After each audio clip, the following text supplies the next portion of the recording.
welcome to another episode of Legion Elite Motorsports. I'm your host, Isaiah, and today we are going to continue putting together this engine very neatly, very slowly, to make sure everything is on point as opposed to how it was before. So, let's dive in. Okay, we are back at it. So, let's slide over to this cover. Now, it is ready. Grab it real quick. Okay.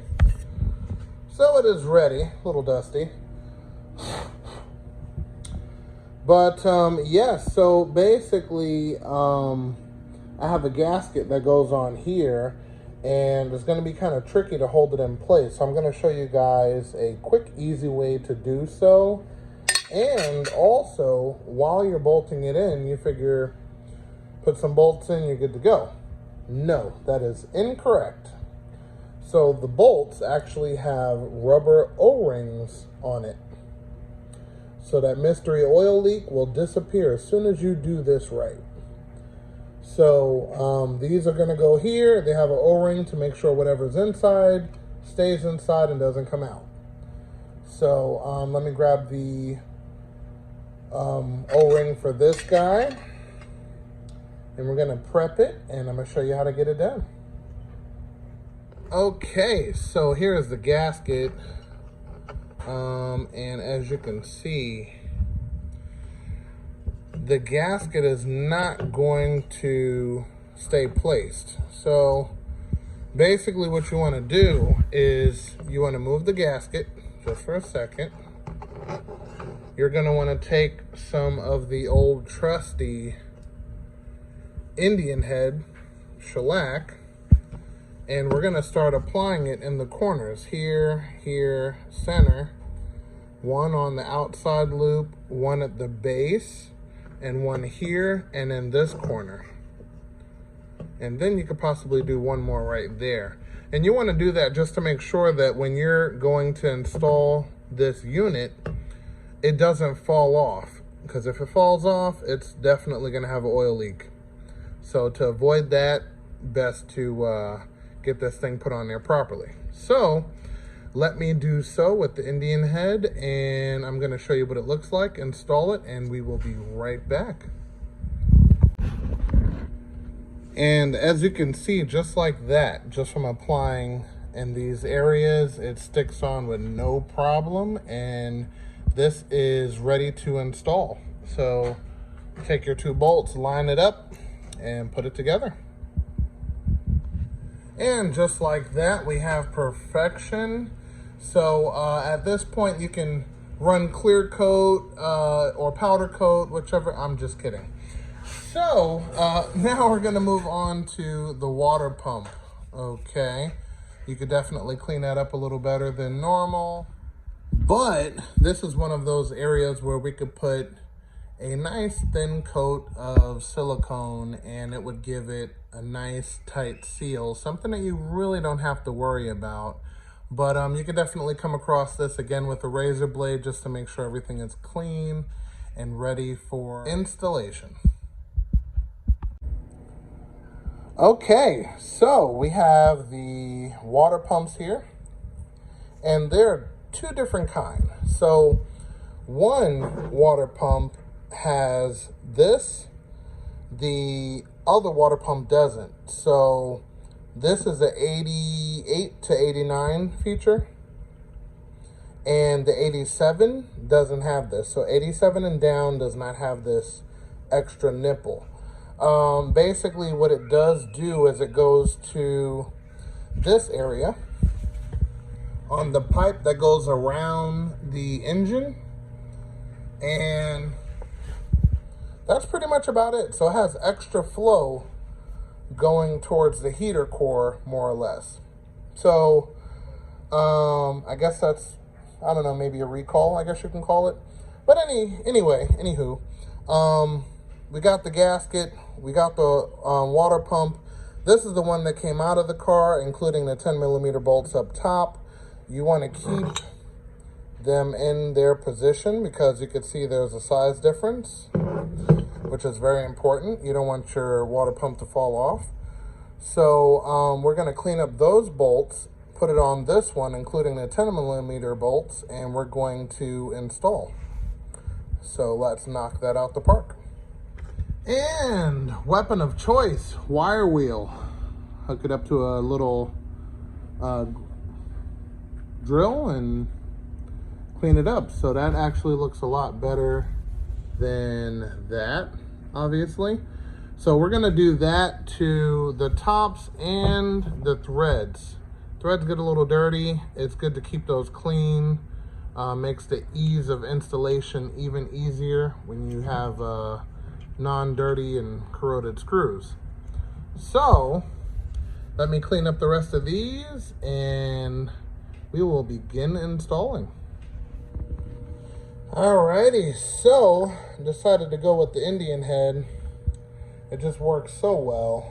So I got the gasket down on the back side and I pressed it on using the water pump so it goes on evenly.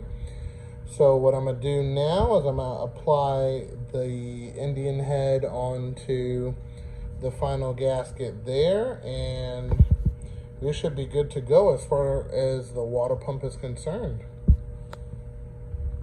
Okay, so for the water pump pulley, definitely gonna have to slide some paint on this. Yeah, give it a little bit more character. So I'm thinking this one's gonna be black, and I might change the color of that guy just for kicks and giggles. But yeah, let's see what paints I got and rattle can this stuff up. Okay, decided to go with a light, subtle touch of blue. So we'll see how all of that turns out once it dries. But until then, let's move on.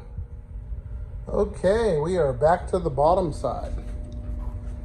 All right, so before we lay down the oil pan, I want to take off the excess here and here, and also explain something to you guys, which is pretty important. I actually did a couple of, actually last year, but for all of the new guys, which I want to welcome, I want to explain this to you a little bit on this engine, and I'll explain more on the racing engine. But our blocks was used for a variety of different cars. So from front wheel drive configurations to forklift configurations to 4 different type of oil pans that were available, you name it. So long story short, on the block, we have 2 methods of pickup,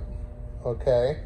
Which requires 2 different oil pumps, which we'll get into that a little bit later. But this one goes directly to the oil pump, right? There's a non-turbo option that actually bolts to here, and then the tube varies depending on application. So what you do here is just plug it into here, picks up the oil from this hole, which is that galley that slides all the way over here to the pump, and then it just sucks all of the fluid from the center of the block, which actually is ideal. Reason being is because imagine trying to go ARP main bolts without this. You know what I mean? So, long story short, I just wanted to point that out to you guys. All G54B blocks have this. All of them. Okay? But moving on. So, we're going to take off the excess here for the timing cover. Here, same deal. And we're going to lay down the oil pan, and we're going to use the baffled oil pan from Torrent and take it from there. So I'm going to lay down a silicone here and lay the oil pan down. Now, these actually do have a gasket, which I've had no success with in the past. So what I started doing is running them pretty much how they run the newer engines, without the gasket. In order to seal this up, you use straight silicone, lock it down. So I'm going to be using that method here, one that I've used more recently and I've had nothing but success with it, and I'm going to do that here. So let me scrape off the excess gasket here, there, and here, and I'm going to lay down the silicone, and I'm going to show you the proper way of laying it down. So stay tuned, I'll be back. Okay, so you want to lay down a heavy coat of silicone, and then you want to flatten it out with your finger all the way around, right? And what you're going to do is let it sit for about maybe a half an hour. Then after that, you can remove the silicone out of each hole and slide in your screws. So yep, that's the best way to get it done.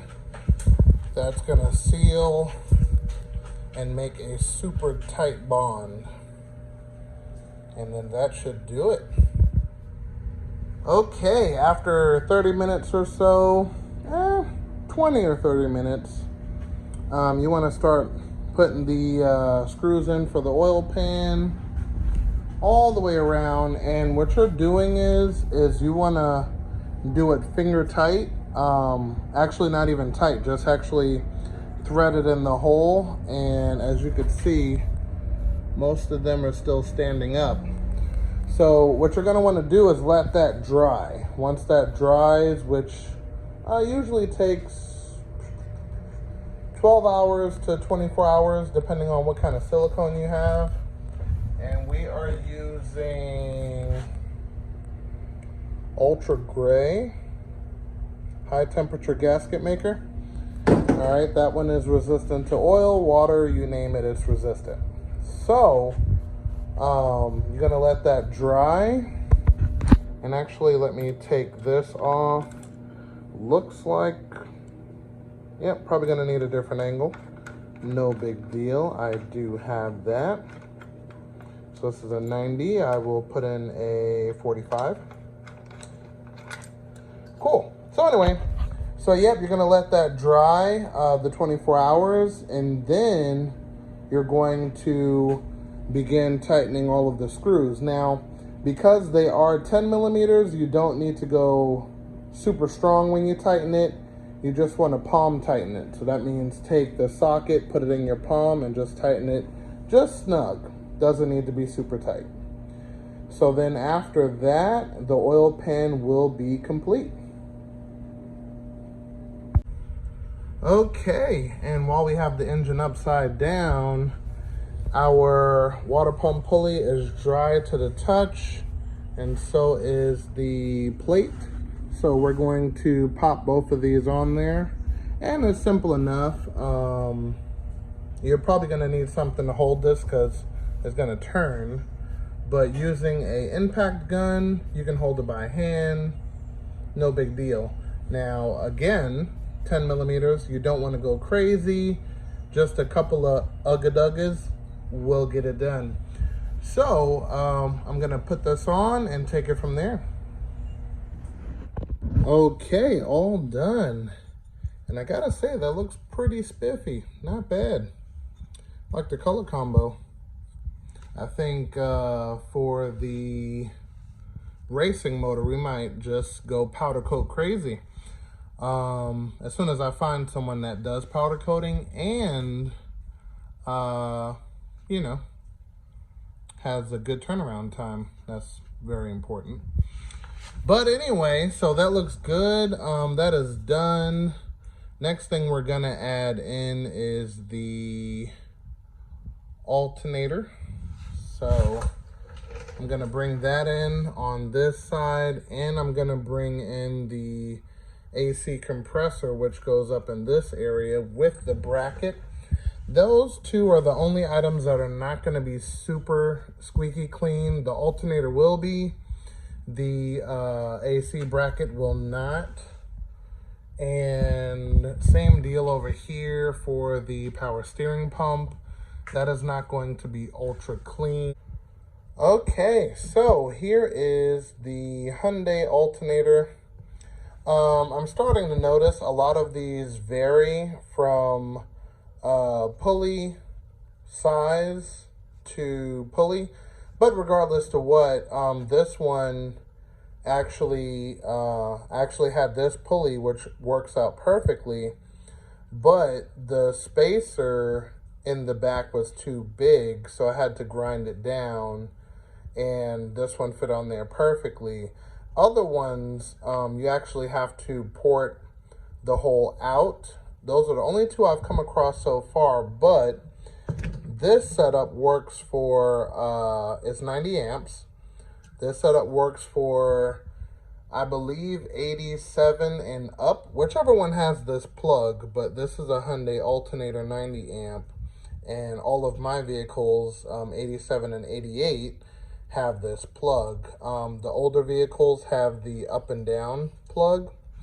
So I believe the auto parts store makes an adapter that goes to that. But regardless to what, it should all work. And this is a drastic upgrade from the, what they call a 50 amp, and actually turned out to be like 39 to 41 amps. So this will definitely be a nice smooth upgrade. Bolts on, which you're about to see shortly. And yeah, let's get it on there. So this engine actually already had an alternator on it. Excuse the scratch marks. But yeah, this engine actually already had an alternator on it. I actually took it off and changed the black conquest that I have because that alternator kicked the bucket. So I went ahead and bought a new one for this car, and boom, here we are. So next we're going to add on the AC compressor, which is going to utilize these bolts here, this one, and I believe this one. Yep. And then we'll be able to bolt the alternator down. But I actually have to go to the hardware store to get new belts. All of the belts were severely damaged, to say the least. But also, I gave a new part number for this alternator upgrade, and I'm going to give you the part number right now. It should pop up in the corner.